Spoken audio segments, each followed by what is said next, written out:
अरे वाह, क्या मस्त जिंदगी है इन कॉलेज के बच्चों की। क्यों ना मैं भी थोड़े से मजे ले लूं इस जिंदगी के। ऐसा कहकर चुड़ैल छत से नीचे उतरती है और एक सुंदर सी लड़की का रूप बदल लेती है और कॉलेज में घूमने लगती है।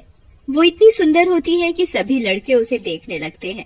अरे भाई, वो देख क्या माल है भाई, एकदम जहर है यार। इसी लड़की तो मैंने फिल्मों में भी ना देखी, कतई जहर है भाई, जहर। सही कह रहा है छोटे तू, एकदम रात चिखाइए। तो अगर ये मेरी गर्लफ्रेंड बन जाए तो जिंदगी बन जाए। लेकिन वो लड़की किसी को भी भाव नहीं देती और दूर खड़े श्याम के पास जाती है। श्याम उसे देखता है तो बस देखता ही रह जाता है। लड़की हंसती है और बोलती है, आप मुझे ऐसे मुंह खोल करके क्यों देख रहे हैं? कहीं आपके मुंह में मक्खी ना घुस जाए। नहीं जी नहीं, वो मैं तो ऐसे ही। वैसे क्या नाम है आपका? जी मेरा नाम कल्पना है और मैं इस कॉलेज में न्यू एडमिशन हूँ। आपका नाम क्या है? मेरा नाम श्याम है। वैसे जैसा आपका नाम है वैसे ही आप किसी की कल्पना के समान सुंदर हो। बहुत फ्लर्ट करते हो आप। और बाकी ऐसी भी कोई सुंदर नहीं हो। वैसे क्या आप मेरे साथ दोस्ती करोगे? अरे ये भी कोई कहने की बात है? कॉलेज की सबसे सुंदर लड़की के साथ तो कोई भी दोस्ती करेगा। ऐसा कहकर श्याम और कल्पना दोस्त बन जाते हैं और कॉलेज में हो रहा डांस कंपटीशन देखने लगते हैं। अगले दिन श्याम रुचि से कल्पना को मिलवाता है। रुचि, ये कल्पना है, हमारे ग्रुप की नई मेंबर है ना? कमाल की सुंदर। बोलो। श्याम की बात पर रुचि को गुस्सा आ जाता है और वो बोलती है, इतनी भी कोई खूबसूरत नहीं है। वैसे तुम बोल रहे हो तो मैं इससे दोस्ती कर लेती हूँ। फिर इसके बाद श्याम और कल्पना साथ ही रहने लगते हैं। कल्पना भी दिन में तो लड़की बन के रहती और रात होते ही चुड़ैल बनकर गायब हो जाती। उधर श्याम ने भी कल्पना के कारण रुचि से मिलना जुलना कम कर दिया था, जिसके कारण रुचि उदास रहने लगी थी। एक दिन रुचि उदास बैठी होती है, तभी उसकी सहेली शालू वहाँ आती है। अरे रुचि, क्या हुआ? उदास क्यों है? श्याम से लड़ाई हो गई क्या? वैसे श्याम भी नहीं दिख रहा कई दिनों से। क्या हुआ?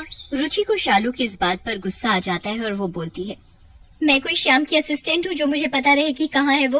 अरे आना है तो आए, नहीं तो भाड़ में जाए। लगता है मैडम नाराज है। चलो तो बताओ क्या हुआ, मुझे सच में कुछ नहीं पता।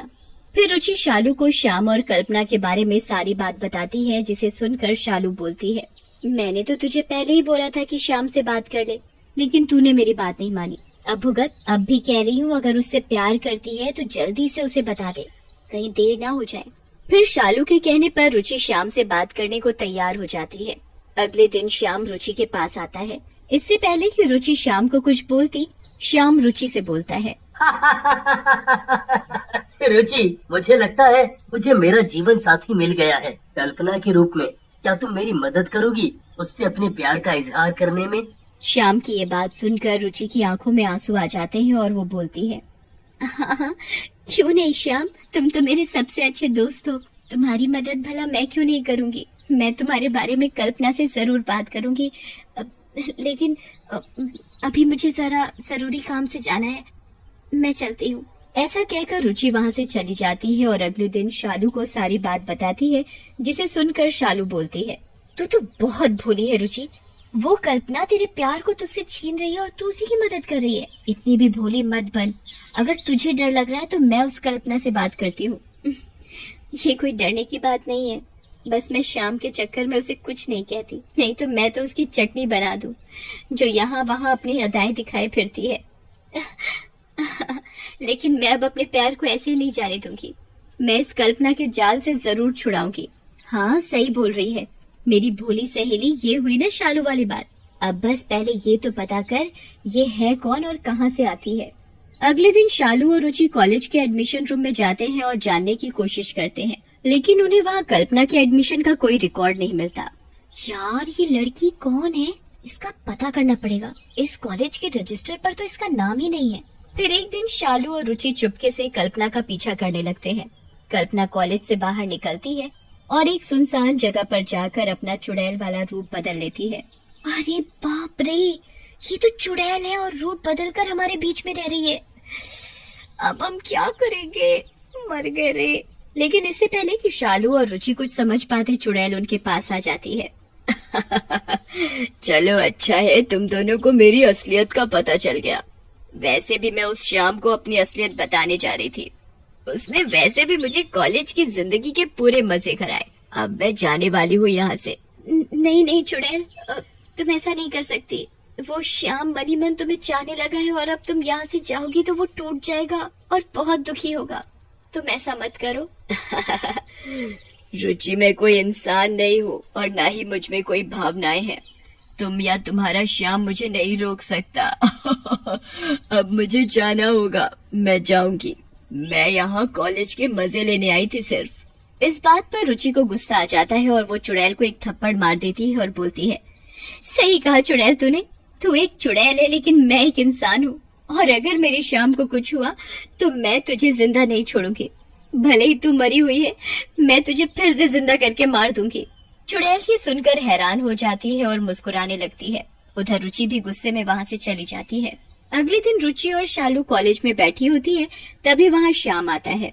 उसके साथ कल्पना भी होती है। श्याम को देखते ही रुचि रोने लगती है।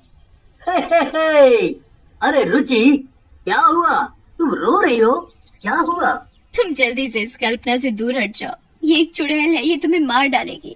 मैं तुम्हारे बिना नहीं रह सकती, तुम हटो जल्दी से इसके पास से। रुचि की बात सुनकर कल्पना चुड़ैल वाले रूप में आ जाती है और श्याम रुचि से बोलता है, रुचि, ये कल्पना कुछ नहीं करेगी। कल रात को ही आकर इसने अपनी असलियत मुझे बता दी। मुझे नहीं पता था कि तुम मुझसे इतना प्यार करती हो। श्याम की ये बात सुनकर रुचि चुप हो जाती है। तभी चुड़ैल बोलती है, चलो अब मुझे जाने दो यहाँ से। मुझे बस अपना फर्ज अदा करना था, दो प्यार करने वालों को मिलाना था। ऐसा कहकर चुड़ैल वहाँ से गायब हो जाती है।